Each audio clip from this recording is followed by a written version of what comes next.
arin fa'iddatun min ayyamin ukhar yuridullah bikumul yusra wala yuridu bikumul usra walitukmilul iddata walitukabbirullaha ala ma hadakum wala'allakum tashkurun. Bulan Ramadan adalah bulan yang padanya Al-Quran diturunkan, petunjuk bagi manusia dan penjelas dari petunjuk dan pembeda antara yang hak dan yang batil. Maka siapa yang melihat di antara kamu bulan, maka berpuasalah. Dan siapa yang sakit atau dalam perjalanan, berbukalah. Nanti ganti di hari yang lain. Allah ingin kemudahan untukmu dan tidak ingin kesulitan untukmu. Sempurnakanlah bilangan bulan, setelah itu bertakbirlah, membesarkan nama Allah atas petunjuk yang diberikan kepadamu, mudah-mudahan kamu bersyukur. Artinya surat Al-Baqarah 185. Jadi ayat ini masih dalam rangkaian ayat-ayat puasa, karena ayat puasa itu Al-Baqarah 183 sampai 187 Al-Baqarah. Ada beberapa poin penting dari ayat ini. Pertama, kata Allah, bulan Ramadan adalah bulan yang dipilih, yang padanya Al-Quran diturunkan. Inilah yang menjadi sebab kenapa Ramadan itu menjadi istimewa, menjadi mulia, karena terhubung dengan Al-Quran. Karena begini Ibu, semua yang terhubung dengan Al-Quran itu menjadi istimewa. Misalnya malaikat itu banyak, tapi Jibril kemudian menjadi istimewa. Kenapa Jibril menjadi istimewa?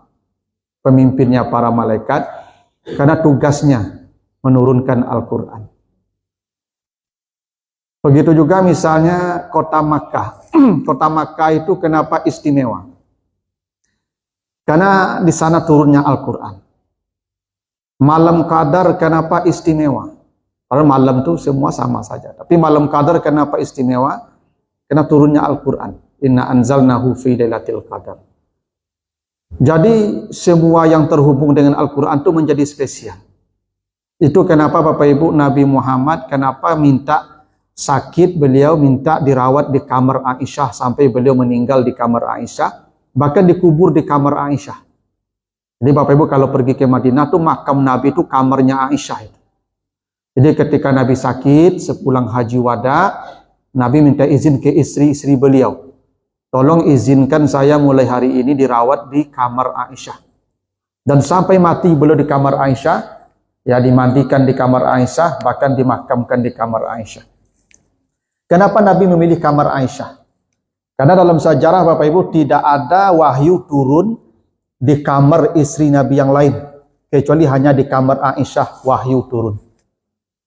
Jadi kamar Nabi itu ada 9, karena istri Nabi itu ada 9 setelah Khadijah. Tidak ada wahyu turun di kamar lain, kecuali di kamar Aisyah. Itu kenapa Nabi memilih mati di kamar Aisyah, karena Nabi ingin mati di tempat turunnya wahyu. Dan sampai sekarang kamar Aisyah abadi. Kenapa? Karena Al-Quran. Itu hebatnya Al-Quran. Jadi semua yang terhubung dengan Al-Quran itu akan menjadi spesial. Ketika terjadi perang Uhud, ada 70 sahabat meninggal. Itu dimakamkan secara massal. Di beberapa makam yang itu dihimpun beberapa jenazah. Sahabat bertanya, bagaimana menyusun jenazah ya Rasulullah? Kata Nabi, qaddimu aksarahum hifzan lil Quran.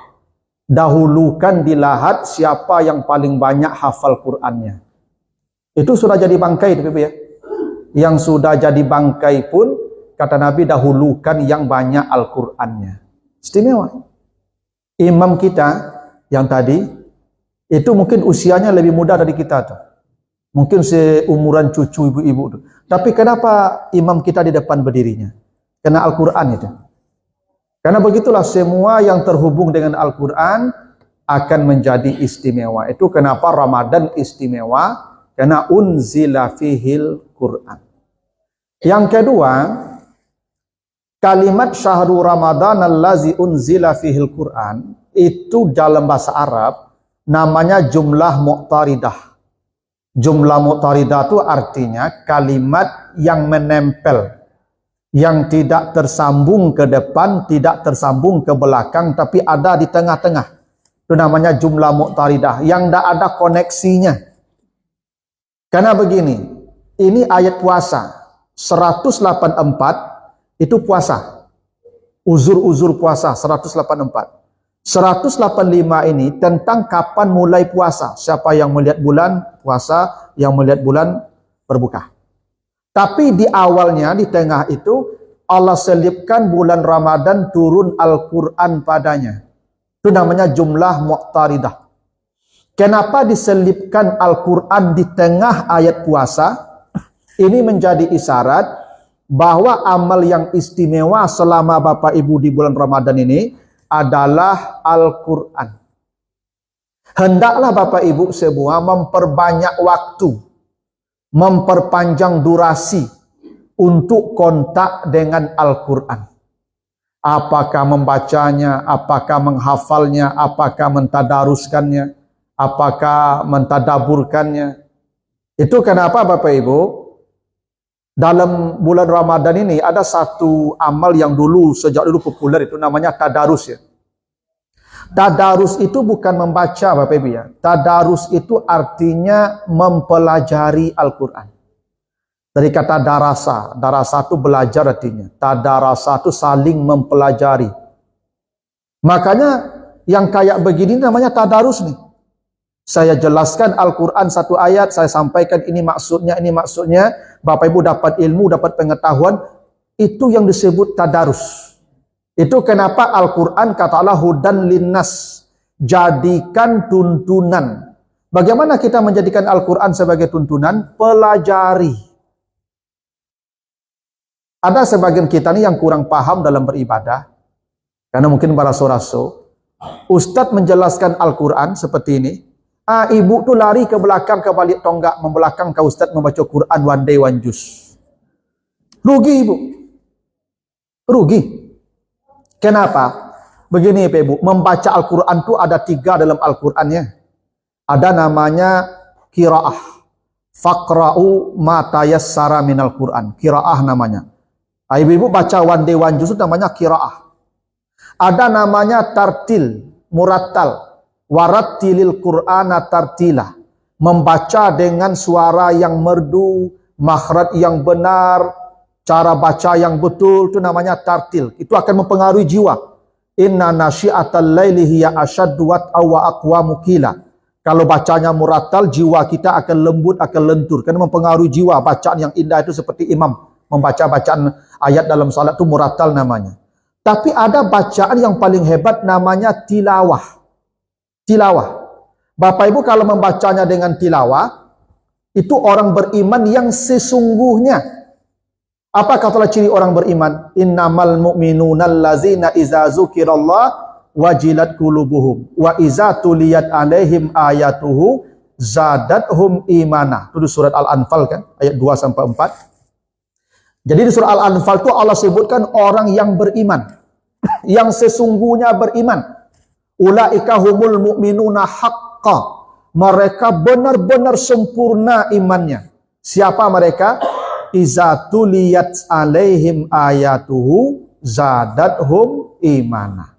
Bila dibacakan kepada mereka ayat-ayat Allah, bertambah imannya. Bacaan bagaimana? Tilawah. Bukan qiraah, bukan rattala, tapi tuliyah. Bacaan dengan pemahaman. Kalau bacaannya dengan pemahaman, zadathum imana, bertambah iman kita. Kalau bacaannya qiraah saja, qul huwallahu ahad, Allahu samad, itu dapat pahala per huruf. Kalau bacaannya murattal seperti imam baca, itu hati kita jadi lembut. Tapi kalau bacaannya dengan pemahaman, zadathum imana, kata Allah, mereka lah yang beriman sempurna. Apa janji Allah ayat yang keempat surat Al-Anfal itu? Lahum darajatun inda rabbihim, mereka surganya paling tinggi. Wa maghfiratun, diampuni semua dosanya. Wa rizqun karim, diberikan kehidupan yang mulia surga Allah. Itu kalau Bapak Ibu mendengar ceramah seperti ini, duduk mendengar kajian seperti ini, itu derajat surganya tinggi, dosanya diampuni, pekerjaannya lebih ringan ketimbang ibu-ibu baca satu juz itu kuduk panik mato barayi dia itu. Kalau mendengar ceramah medikini kok santai, bisa nyanda-nyanda munju-unju lalu-lalu ayam dak tu. Pahala lebih kadang leh. Tu makanya beribadah tu ibu dengan ilmu. Ya tu. Karena di bulan Ramadan ni ibu, Allah meminta kita untuk bertilawah. Tilawah. Membaca dengan pemahaman. Ada hal yang menarik Bapak Ibu. Al-Quran kan turun di malam Qadar. Malam Qadar kan bulan malam yang mulia. Itu surat Al-Qadar itu diapit oleh surat Al-Alaq dan surat Al-Bayyinah. Jadi Al-Qadar itu 97. Itu tentang Al-Quran turun di malam Qadar. Dan lebih baik dari 1000 bulan. Apapun ibadah. Nah, malam Qadar itu diapit oleh 2 surat. Surat Al-Alaq di atas. Penutup surat Al-Alaq sebelum Al-Qadar. Kalla la tuti'hu wasjud waqtarib. Itu kata Allah begitu. Bersujudlah kamu dan mendekatlah kepada Allah. Artinya apa? Malam Qadar dinanti dengan banyak bersujud. Itu satu. Bapak Ibu, malam Qadar itu di malam-malam Ramadan perbanyak bersujud. Maksudnya salat. Tapi setelah Al-Qadar ada surat Al-Bayyinah. Apa bunyi di ayat yang kedua? Rasulun minallahi yatslu suhufam mutahharah. Rasul yang membacakan kitab suci. Kenapa disebutkan membaca kitab suci setelah surat Al-Qadar? Malam Qadar itu diisi dengan banyak membaca Al-Quran, tapi membacanya yatslu. Bukan yakra. Allah tidak mengatakan Rasulun minallahi yakra suhufan mutahharah. Tidak. Anak-anak, tolong tenang anak-anak. Tolong tenang. Tolong tenang dulu ya, sebentar ya. Jadi, yang diminta Allah untuk malam Qadar itu, yatslu. Makanya, Rasulun minallahi yatslu suhufam mutahharah. Allah minta perbanyaklah tilawah. Jadi, di bulan Ramadan ini, Ibu, baguslah kita baca one day one juz khatam, tapi jangan lupakan ada yang istimewa, hudan linnas, jadikan Al-Quran itu tuntunan. Karena itu aktivitas yang terhubung dengan kajian Al-Quran harusnya diperbanyak di bulan Ramadan. Itu kenapa Allah selipkan pembicaraan tentang Ramadan turunnya Al-Quran di tengah ayat puasa. 3. Kata Allah, faman syahida minkumus syahra falyasum. Siapa yang melihat bulan di antara kamu, maka berpuasalah. Jadi perintah Allah, siapa yang melihat bulan di antara kamu, berpuasa. Jadi kaidah berpuasa atau berhari raya, siapa yang melihat bulan, dia puasa. Yang tidak melihat bulan, ikut penglihatan orang kalau dia percaya, kalau tidak sempurnakan bulan 30. Itu kaidah. Karena itu soal mulai puasa atau akhir puasa, orang boleh berbeda karena memang Allah membolehkan berbeda. Yang tak boleh berbeda itu jumlah hari 29 minimal, 30 maksimal. Kalau mulai akhir boleh berbeda. Kenapa? Allah peluangnya berbeda diberikan. Siapa yang melihat di antara kamu bulan, yang melihat puasa. Yang tak melihat ikut penglihatan orang. Yang tak mau ikut penglihatan orang sempurnakan 30 kalau dia tak melihat. Jangankan satu negara Bapak Ibu, orang satu rumah saja boleh berbeda mulai puasa. Boleh berbeda mulai satu apanya? Ya, Idul Fitrinya. Misalnya begini. Istri saya sore ini misalnya 29 Sa'ban nih, dia keluar rumah maghrib. Nampak hilal oleh dia. Dia wajib puasa karena melihat hilal. Karena dia tampak, dia wajib puasa. Kalau tidak puasa berdosa dia karena dia lihat. Saya di rumah kebetulan tidak lihat hilal. Istri saya pulang kasih kabar, dah, ambo nampak hilal tadi, nampak bulannya. Ambo tak percaya ke orang rumah ambo ke ibu. Tak nyocok bedutuh ke rumah selama kan tak percaya pula. Ya. Apa cara dia? Ambo tak wajib puasa lah. Ambo tak percaya ke nya lah. Kecuali saya percaya, saya wajib puasa. Kalau begitu bagaimana caranya saya puasa sempurnakan 30. Besoknya lagi saya puasa, istri saya besok puasa. Berbeda satu rumah saja boleh. Jangankan satu negara, apalagi beda negara. Nah Bapak Ibu, kata syahidah itu mencakup dua makna. Syahidah itu secara harfiah artinya menyaksikan. Kata syahidah, dari kata itu ada kata syahid yang artinya saksi. Syahid itu atau saksi ada dua. Bisa saksi TKP yang melihat dengan mata kepala, bisa saksi ahli yang melihat dengan ilmu pengetahuan. Dua-duanya masuk dalam kata syahidah. Misalnya begini. Coba nanti Bapak baca surat An-Nur ayat yang keempat. Ya, An-Nur ayat keempat. Kalau ada seseorang menuduh orang berzina, ini ada orang dituduh berzina, maka kata Allah yang menuduh berzina wajib mendatangkan bi'arba'ati syuhada. 4 orang saksi. Yang menuduh. Kalau ada seseorang menuduh orang berzina, supaya had itu ditegakkan, hukum rajam ditegakkan kalau dia pernah menikah, cambuk 100 kali kalau dia belum menikah, maka itu had baru boleh ditegakkan kalau yang menuduh dapat menghadirkan 4 orang saksi yang melihat dengan mata kepalanya. Syuhada di sana, itu dari kata syahid, jamak syahid, itu saksi TKP. Yang melihat perkara dengan mata kepalanya 4 orang. Kalau dia tidak bisa menghadirkan 4 orang saksi, yang melihat dengan mata kepalanya, yang melihat langsung ember masuk sumur, maka yang menuduh dicambuk 80 kali. Kalau yang menuduh tidak bisa menghadirkan 4 saksi, yang saksi itu melihat dengan matanya ember masuk sumur, maka yang tak bisa menghadirkan 4 orang saksi, maka dicambuk. Saksi apa namanya? Saksi TKP. Melihat dengan mata kepala, syahidah juga. Tapi ada saksi ahli. Nanti Bapak baca surat Yusuf, ayat 26-27. Nabi Yusuf itu dikejar Zuleha. Zuleha hendak menundukkan Yusuf. Yusuf lari, pintu dikunci, tidak ada orang di sana. Tiba-tiba suaminya muncul di depan pintu. Maka kemudian Yusuf menuduh Zuleha, Zuleha menuduh Yusuf hendak memperkosanya. Yusuf membantah, saya tidak ada hendak perkosa dia yang mengejar saya. Saksi tidak ada. Bagaimana membuktikan siapa yang salah, siapa yang betul? Maka kata Allah, wa syahida syahidun min ahliha. Bersaksilah satu saksi dari keluarga Zuleha. Apa saksinya? Jika baju Yusuf sobek dari depan, Zuleha yang benar, Yusuf berbohong. Kalau baju Yusuf sobek dari belakang, Yusuf yang benar, Zuleha yang berbohong. Begitu? Ini tidak ada saksi. Cuman lihat baju.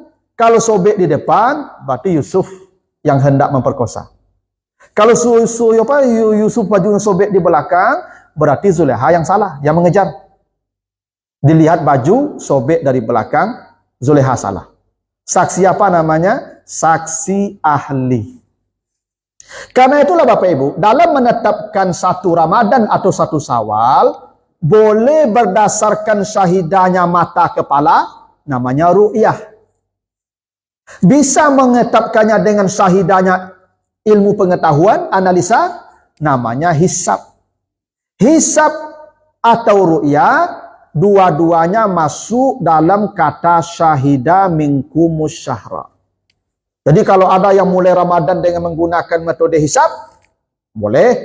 Yang menggunakan metode ru'yah, boleh. Cuman, kalau Bapak Ibu bertanya, mana yang lebih kuat untuk dijadikan hujah, ru'yah atau hisab?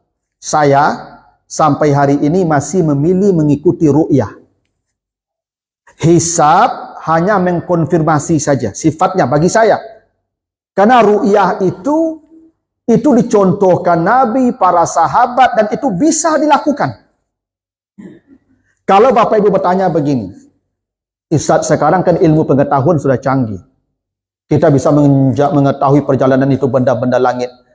Dan ilmu pengetahuan sudah bisa mengukurnya dengan tepat. Begini Bapak Ibu ya, perintah Nabi kan jelas. Sumu li ru'yatihi puasalah kamu karena melihat bulan. Wa aftiru li ru'yatihi, berbukalah karena melihat hilal. Fa in ghumma, kalau bulannya tertutup awan, fa akmilul iddah, sempurnakan bilangan bulan 30. Itu kaidah. Karena begini Bapak Ibu, tidak selalu fakta ilmiah itu menjadi dasar menetapkan keputusan syariah. Begitu ya? Tidak selalu keputusan ilmiah menjadi dalil dasar menetapkan hukum syariat. Saya kasih contoh. Misal, tadi di surat An-Nur 4 ayat 4 tadi. Kalau ada orang menuduh orang berzina, wajib mendatangkan 4 orang saksi. Ya tak? Yang saksi itu melihat dengan mata kepalanya bahwa ember masuk sumur. Sekarang begini, kalau tidak ada yang melihat saksi, tapi sekarang ada rekaman video. Dan rekaman video ini akurat 100%, kata pakar IT, videonya asli. Boleh tidak ditegakkan hukum had, hukum rajam dengan video tadi? Tidak. Karena tidak memenuhi kaidah syariah 4 orang saksi. Kan videonya tidak bisa dibantahkan, video 100% original. Fakta ilmiah tidak menjadi dalil penetapan hukum syariah. Wajib 4 orang saksi. Kan bisa jadi begitu, zaman sekarang kan canggih. Ini benar-benar berzina, dia lihat dan dia rekam. Kira-kira bukti rekaman tadi bisa tidak menggantikan 4 orang saksi? Tidak. Maka hukum rajam, hukum cambuk tidak boleh diterapkan dengan ilmu pengetahuan tadi. Karena apa, fakta syariahnya tidak terpenuhi. 4 orang saksi. Dan 4 orang saksi pun melihat dengan mata kepalanya. Kalau cuma 3 orang yang melihat, yang keempat mungkin hanya melihat berpelukkan saja, tetap tidak bisa dirajam itu orang. Bahkan yang menuduh dicambuk. Karena 4 orang saksi tidak dipenuhi. Itu buktinya fakta ilmu pengetahuan tidak boleh, tidak selalu menjadi dasar penetapan hukum syariah. Karena hukum syariah itu ada aturannya. Atau begini, ini contoh aja Bu ya. Istri saya, dia berselingkuh. Istri saya berselingkuh. Lahir anak. Ini istri saya berselingkuh. Lahir anak. Kata selingkuhannya itu anak dia. Dan betul, hidungnya mirip dia. Tidak sama hidung Bu, hidungnya panjang Ibu. Ya. Tinggi, putih, badago, misalnya itu secara fisik. Mirip jo selingkuhan istri yang bodoh. Dan tes DNA 100% DNA selingkuhannya. Itu terjadi misalnya. Tapi istri saya, kira-kira secara syariat anak ini anak selingkuhan istri saya atau anak saya? Anak saya. Walaupun fakta ilmu pengetahuan membuktikan itu bukan anak saya. Tapi secara syariat anak saya karena istri saya. Tidak bisa tuh kalaupun anaknya perempuan, saya berhak menikahkannya walaupun tidak anak saya secara genetik. Karena hukum syariah begitu. Istri saya itu lahan saya, sawah saya. Begini, saya punya sawah, saya tanam cabai. Tiba-tiba ada yang menanam di sana tomat, tumbuh tomat di sana. Tomat itu milik yang menanam atau milik saya yang punya lahan? Saya yang punya lahan. Itu buktinya fakta ilmu pengetahuan tidak selalu menjadi dalil penetapan syariah. Secara ilmu pengetahuan sah itu anak dia. Karena DNA-nya milik dia, bentuk wajahnya semua semilik dia, tidak ada mirip saya. Tapi karena ini istri saya, maka itu anak saya. Secara syariat anak saya. Kalau dia perempuan, saya boleh menikahkan dia karena saya ayahnya secara syariat. Atau sebaliknya, istri saya ini saya hamili sebelum saya nikah dengan dia. Secara ilmu pengetahuan anak saya, DNA saya. Tapi karena saya hamil di luar nikah dengan dia, anaknya kalau perempuan, boleh tidak saya menikahkan dia? Kenapa? Bukan anak saya secara syariah. Fakta ilmiah, anak saya. Tapi hukum syariah tidak bisa, itu anak saya. Karena tidak memenuhi unsur penetapan syariah sebagai anak saya. Itu buktinya, fakta ilmiah tidak selalu menjadi dalil menetapkan syariah. Betul. Atau saya kasih contoh lain. Salat gerhana. Kata Nabi begini. Hadis dari Aisyah ya. Inna syamsa wal qamar ayatan min ayatillah. Wala yankhasifani limauti ahadin wala lihayati fa iza ra'aitum zalika fad'ullah wa kabiru wa sallu wa tasaddaqu. Matahari dan bulan itu tanda-tanda kebesaran Allah. Bila engkau lihat matahari itu gerhana, maka salatlah. Kata Nabi, bila engkau lihat itu gerhana, salatlah. Kapan salat gerhana?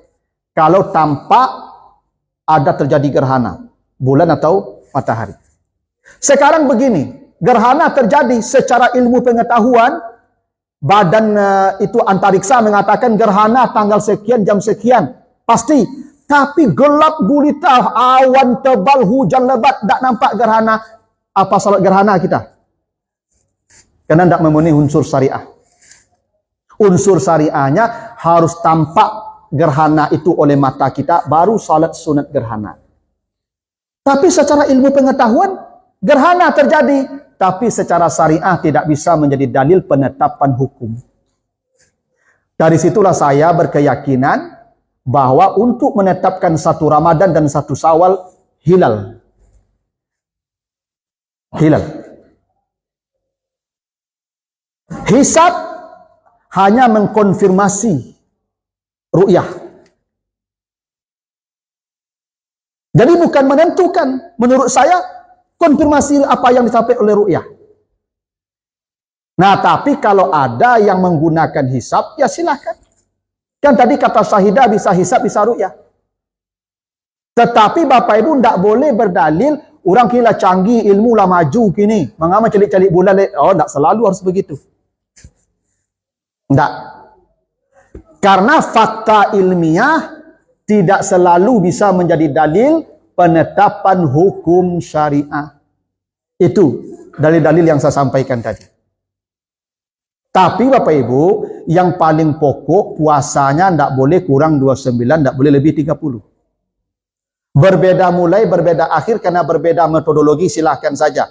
Tapi kalau Bapak Ibu berargumentasi, sekarang ilmu sudah canggih, kita pakai hisab saja, tidak bisa begitu.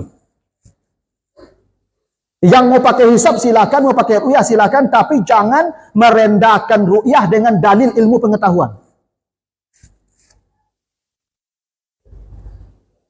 Jangan merendahkan ru'yah dengan dalil ilmu pengetahuan yang canggih.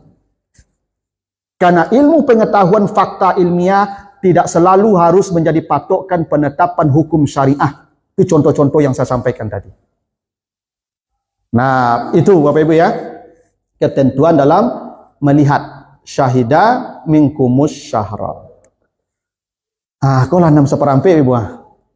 Nyolu sudah le kau. Situ dulu. Kau lamuan nawe kau. Tapi tak do ke yang kesarapan anak. Kita tambah satu poin lagi agak 5 menit.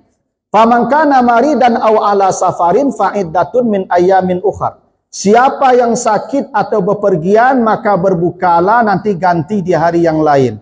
Ini uzur, Allah ulang lagi. Yang sakit, sakitnya tidak ditentukan. Maridan tu nakirah namanya. Nakirah tu indefinite. Tidak jelas penyakitnya apa saja, silakan tanya saja imanmu. Makanya dalam kitab fikih itu Ibu, kalau ada ibu-ibu tertusuk duri boleh makan. Ya.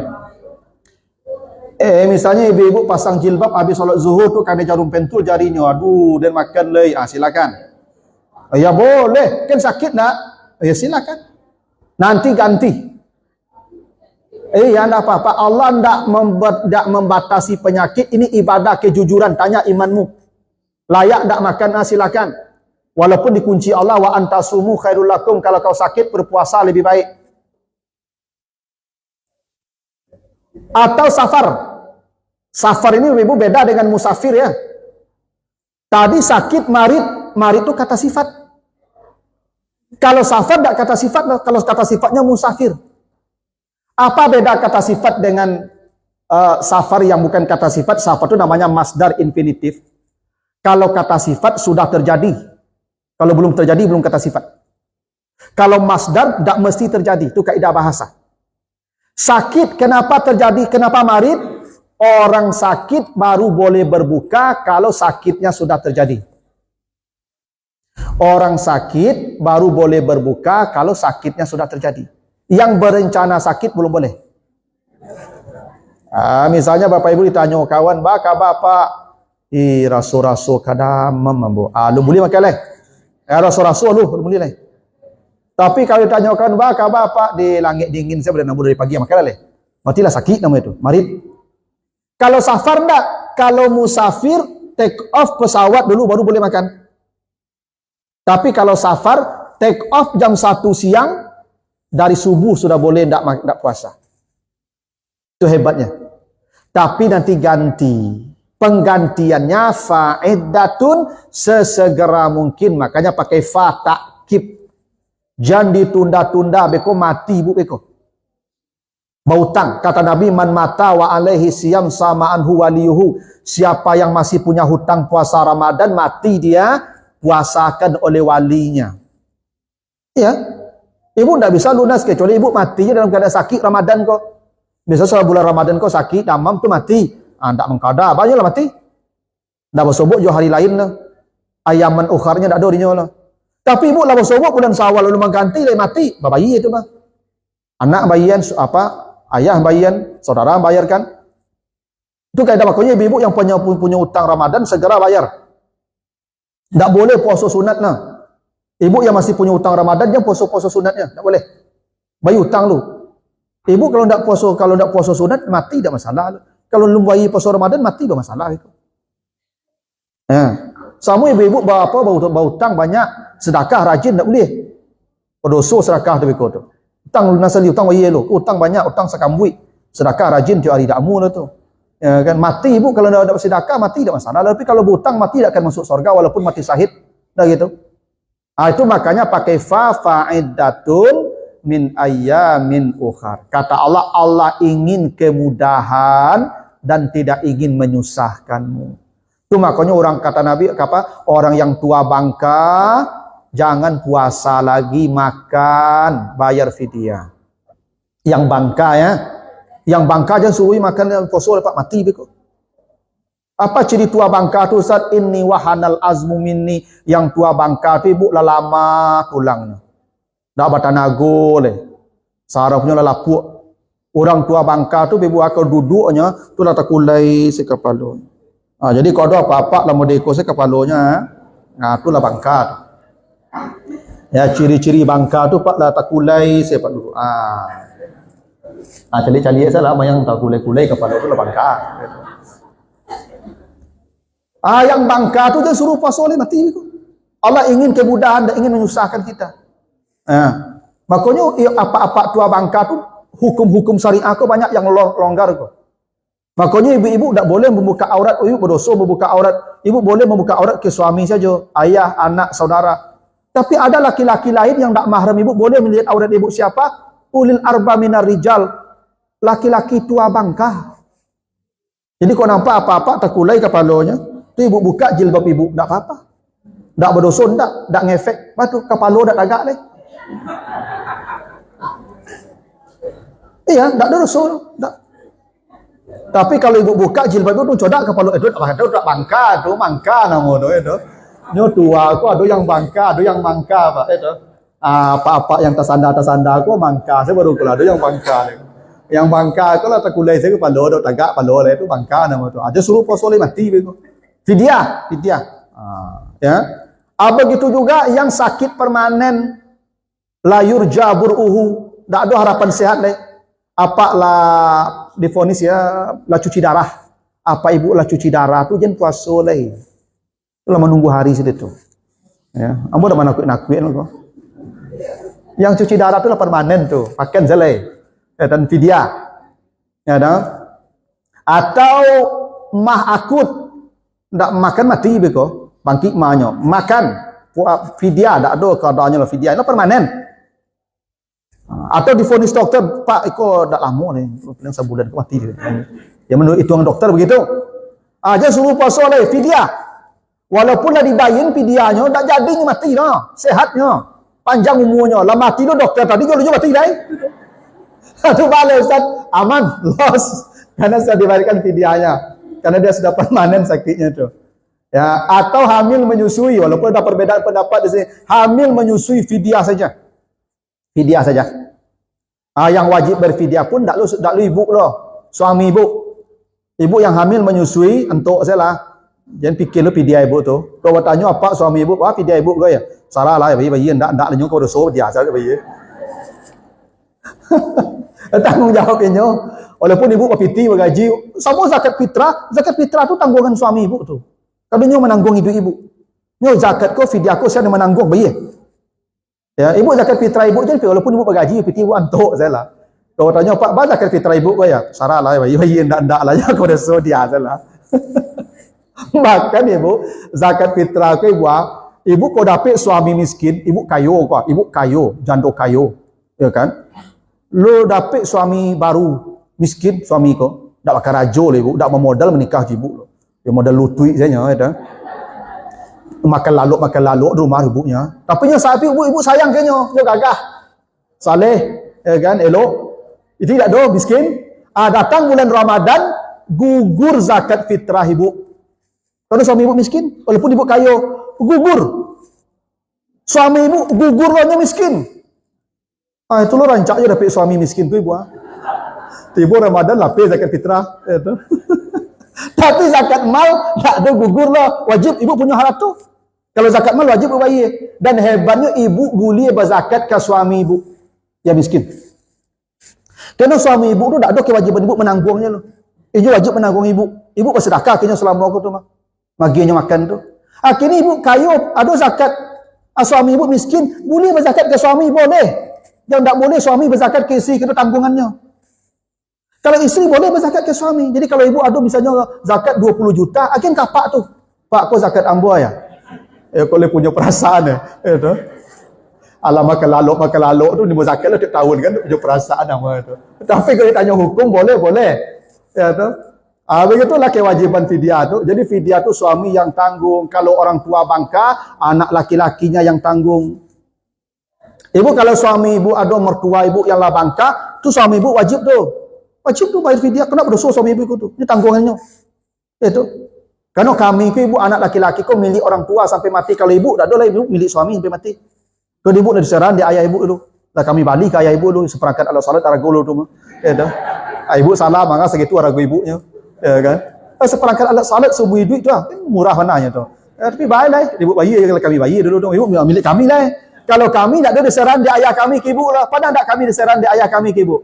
Enggak, maka kami tak milik ibu. Kami tak milik ibu. Enggak. Makanya ibu tak boleh monopoli ke kami. Tak boleh monopoli. Tolong ATM kami balikan. Tak ada cerita lah. Kadang ibu-ibu kau ambil ATM buat sado apa. Dan apa-apa kau minta balik minyak ke ibu kau tiap pagi. Tak boleh tu balikan. Ya, urusan kami dah ibu saya cik lah. Termasuk orang gaib kami. Kami tanggung jawab tu. Maka ada sahabat datang mengadu, ya Rasulullah, ayah saya kalau datang ke rumah saya, tu isi rumah hamba kau ambil saya sesuku hatinya. Apa kata Nabi? Anta wa maluka li abika. Engkau dan seluruh hartamu milik ayahmu. Jadi kami ku ibu milik ayah kami, jo harta kami. Jadi kalau ada mintu ibu tiba ke rumah, tu nyelo kulkas, nyelo TV, kalau dia asal lah aja lah. Ya tu dia asal lah. Kan ada mintu cerita tu, ke rumah nyak nyambil, ada pihakal itu. Dia hartanya nyambil itu. Tu baca dulu Ustaz yang menjalang tibu yang suruh anu tu namanya tu. Aduh cakap lah kau. Nah, itulah Bapak Ibu ya. Itu Allah ingin kemudahan, tak ingin kesulitan. Termasuk yang pekerja berat, tukang-tukang bangunan, buru-buru pabrik, buru-buru kasar, yang kerajo ke sawah ke ladang orang tiap hari berbuka. Dia fidyah. Walaupun ada ketentuan dia imsak di pagi hari, kalau berat di hari itu baru dia boleh berbuka. Nah, inilah Bapak Ibu ya beberapa ketentuan di Al-Baqarah 185. Iya Ibu, ada pertanyaan?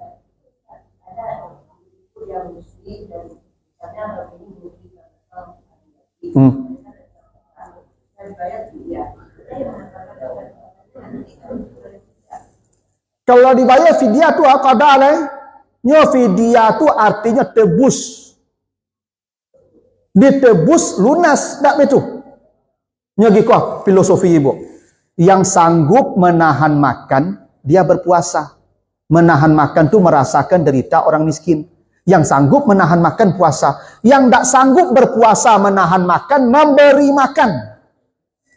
Tu makanya fidyah tu ta'amu miskin, memberi makanan kepada orang miskin. Menahan makan dan memberi makan satu. Yang tak mampu menahan makan, dia memberi makan. Pahala menahan makan dan memberi makan setara, maka disebut fidyah tebusan namanya. Itu aja qada lah. Tabui mah. Qada aja lah. Kalau kamu qada, tak usah fidyah, qada saja lah. Dah gitu. Ada pendapat begitu, tapi ibu hamil melahirkan menyusui kerajo tak tanggung ribari itu ibu. Ambo kok lagi pilihan Ustaz, mau puasa 2 bulan atau ndak puasa melahirkan Ustaz hamil Ustaz. Ambo baiklah puasa setahun baru hamil ambo. Coba tak percaya Pak, dah kecek murah hamil kau Pak. Hamil lah tanggung, ibu hamil menyusui melahirkan itu sama je jihad perang di jalan Allah, kalau mati sahid masuk surga tu. Ibu hamil melahirkan tu kalau tak mati, dosa ibu dikembalikan 0 oleh Allah tu. Iya. Gadang amal melahirkan tu ibu. Ibu kalau hamil melahirkan tu tak mati lo dosa apui. Aku ibu rajin-rajin lah hamil. Masya Allah, pahala hamil tu ibu tak tanggung padang. Ya tentu dulu, kalau kini kalau model-model kau hamil aja lah kau. Ya tu. Fidyah kalau mau mengqada ya silakan saja, walaupun Yusuf Al-Qaradawi berpendapat hamilnya kalau jarang afdal bayar qada. Itu afdal, tidak wajib. Kalau hamilnya jarang, ya hukum asal fidyah. Fidyah sajalah. Ya Ibu.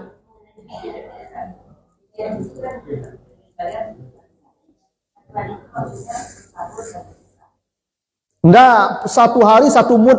1 mud itu 1 liter beras. Pokok setiap hari. Afdalnya fidyah tiap hari, karena puasa itu ibadah harian. Tu baku niat puasa wajib tiap malam. Ibu lah buku beko labi puasa hari ko besok mulai lebih dia.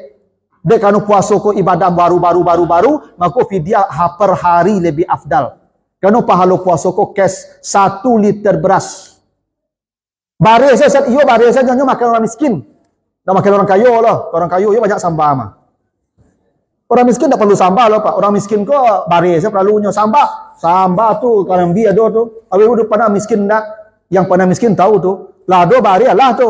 Beko sambal ambil karambi. Kuku karambi tu kuku dah matuk kucing loh di ko kukunya. Dah. Tu bagi yang ke batu lado tu. Tu barandang. La kariangnya abu cubi lah dah. Abi do pirang orang miskin je tu ibu. Mau orang miskin makan ayam, kau makan ayam kau awak dulu kan. Dua kalau ndak ayam sakit, awak sakit dah betul. Ndak bisa makan ayam sembarang makan ayam sudah Pak, tunggu ayam sakit dulu, betul. Dah sakit ayam tu awak sakit. Betul. Sehat ayam sehat, awak baju ayam kau belanja ke pasar betul. Makan orang miskin ndak ada sambal itu. Itu cubi saja. Ya dah.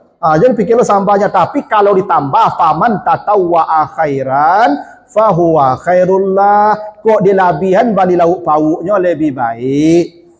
Tapi enggak, yang pokok makanan saja. Begitu. Nah begitu dulu Bapak Ibu. Ya mudah-mudahan ada manfaatnya, lebih kurang mohon maaf. Subhanakallahumma wa bihamdika, asyhadu an la ilaha illa anta, astaghfiruka wa atubu ilaika. Wassalamualaikum warahmatullahi wabarakatuh.